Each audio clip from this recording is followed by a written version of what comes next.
Dobrý den, je tady nové video. Today I am going to talk about two verbs, or actually four verbs. Each verb has two different forms. Zbýt or zbývat, zůstat or zůstávat. What is the difference between these verbs? The funny thing is that both these verbs can be translated as to remain. So what is the difference between them? Let's take a look. Jdeme na to. Dobrý den, vítejte na mém kanále Czech by Zuzka, kde vám pomocí angličtiny vysvětluju českou gramatiku. First, let me tell you the difference between this form and this form. Zbýt and zbývat is one verb, but different aspects. Zbýt is the perfective verb. Zbývat is the imperfective verb. What does it mean? If it's a perfective verb, it only has future and past. When it's an imperfective verb, it has future, present, and past. Zůstat is perfective, so it has future and past only, no present. Zůstávat is imperfective, therefore it has all three tenses. So this is basically one verb, this is another verb in two different forms. Now let's see how we could translate them. Zbýt and zbývat can be translated as to remain, as one of the possible translations, but it can also mean to be left or to be still. Zůstat and zůstávat also mean to remain and also can be translated as stay, to stay. What is zbýt and zbývat commonly used for? We often use these verbs to say what's left after subtraction, consumption, or reduction. The imperfective form is also used for something that's to be done, something that remains to be done. It's typical to use zbýt or zbývat for quantities, time, or items. How many items do we have left, for example? Zůstat and zůstávat, besides meaning to remain, also mean to stay. We're talking about something that's staying in one place, that continues to exist. And these verbs often focus on something that remains unchanged or stationary. Zůstat and zůstávat is more typical for people, but sometimes things as well, or situations. So this would be the most remarkable differences. Let's see some example sentences so you can get a better idea how to work with these verbs. Let's start with the verbs zbýt and zbývat. And remember I said zbýt is perfective. It only has a future and past. Zbývat is imperfective because it's longer. Zbývat is imperfective and it has future, present, and past. We said it means to be left or to remain. Co nám zbývá? Co nám zbývá? What do we have left? That could be in the literal sense.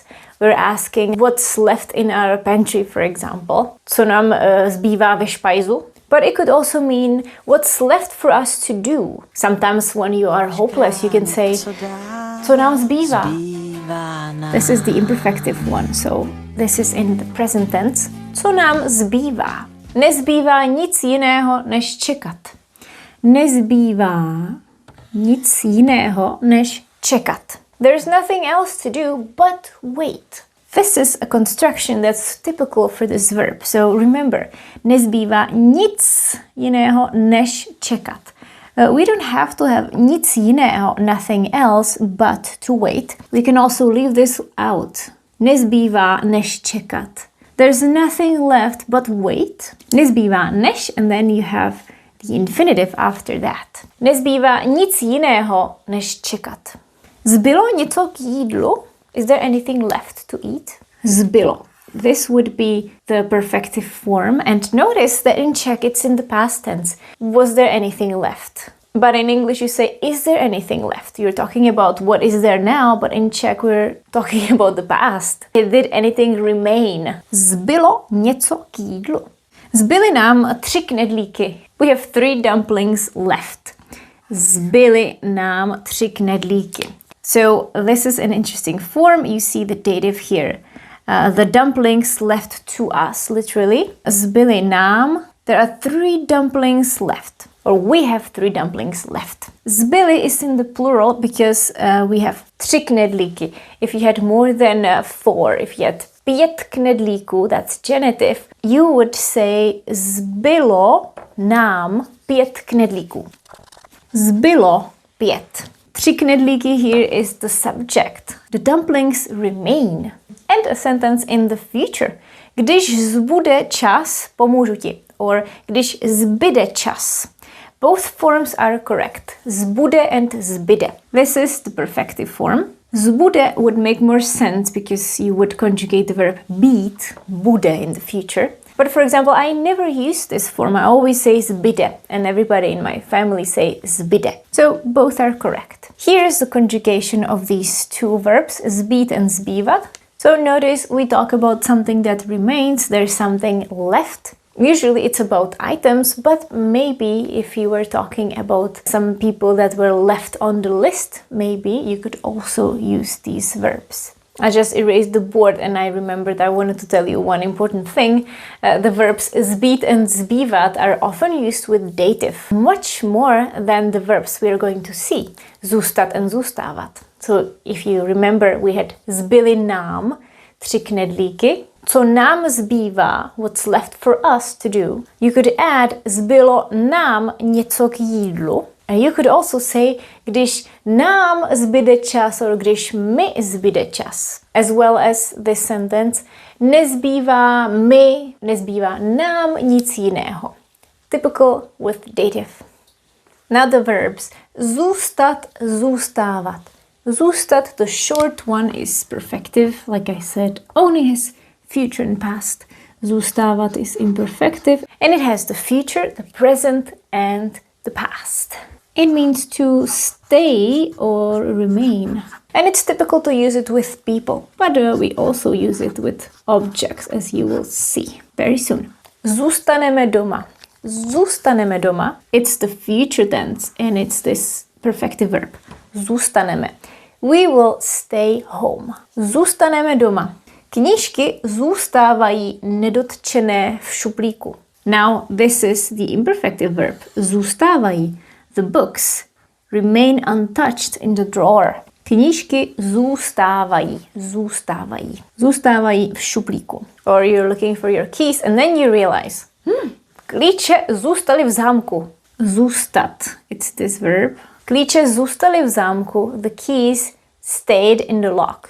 Láska k tanci mi zůstala. Something more abstract. Zůstala.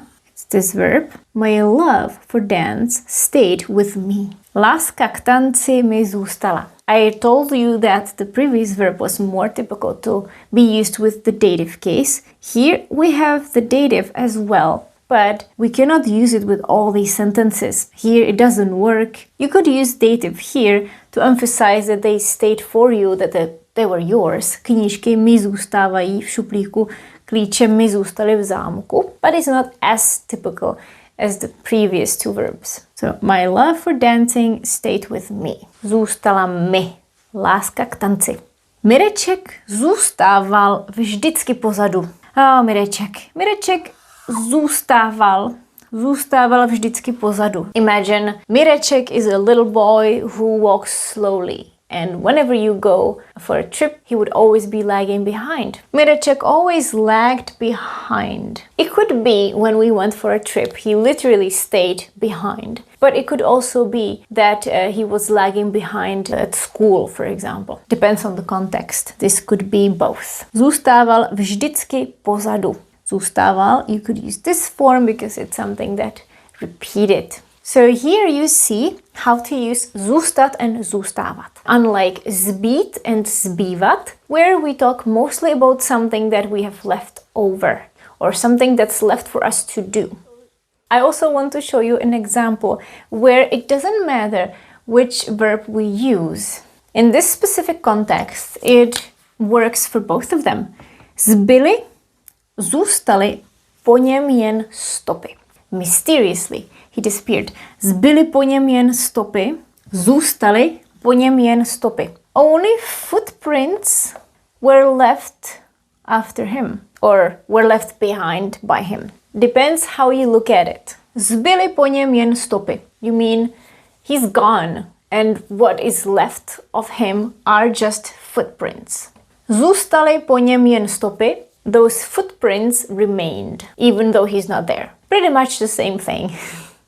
Now it's time to practice these verbs in an exercise. Take a look at these 6 sentences and your task will be to complete them with the right verb in the right form and tense. Remember, we're working with zůstat or zbýt or zůstávat and zbývat.